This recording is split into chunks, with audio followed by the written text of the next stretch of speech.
बिस्मिल्लाहिर्रहमानिर्रहीम। अस्सलामुअलैकुम। आज की हमारी कहानी है हम कब बदलेंगे। तो चलिए चलते हैं अपनी कहानी की तरफ। चाचा जी कितने पैसे बन गए आपके?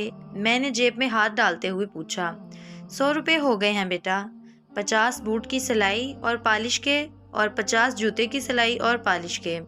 मैंने बाइक पे बैठे बैठे ही बेपरवाही से 50 के 2 नोट चाचा की तरफ लहरा दिए, जो हवा में मस्ती करते हुए चाचा जी के पाँव में जा गिरे।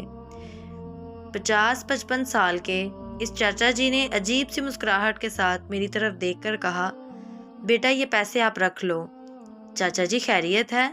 ये पैसे आपके हैं, आपकी मेहनत मजदूरी के। आप मुझे वापस क्यों लौटा रहे हैं? मैंने तजस्सुस भरे अंदाज में पूछा।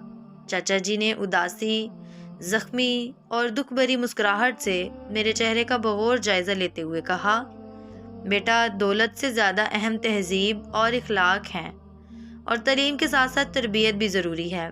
मेरी पूरी तवज्जो चाचा जी की तरफ हो गई थी।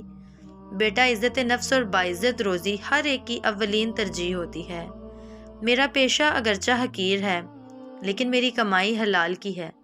दौलत के बलबूते पर आप मेरी इज़्ज़त नफ्स को मजरूह नहीं कर सकते। चाचा की बेतरतीबी गुफ्तगू भी हकायक से भरपूर थी। बेटा जिस तरह आपने पैसे उछाले हैं, इसने मेरी इज़्ज़त नफ्स को मजरूह किया है। पैसे तो नाचने वालों पर उछाले जाते हैं। खून पसीने से काम करने वालों को बंद मुट्ठी में पैसे दिए जाते हैं, ताकि वह एहसास कमतरी का शिकार न हो। शर्म के मारे मेरा बुरा हाल था। बज़ाहिर अनपढ़ और उम्र रसीदा मोची ने मुझे ज़िंदगी का बहुत बड़ा सबक पढ़ा दिया था। मैंने चाचा जी से अपने रवैये पर माजरत की और आइंदा इस तरह ना करने का अज़म किया।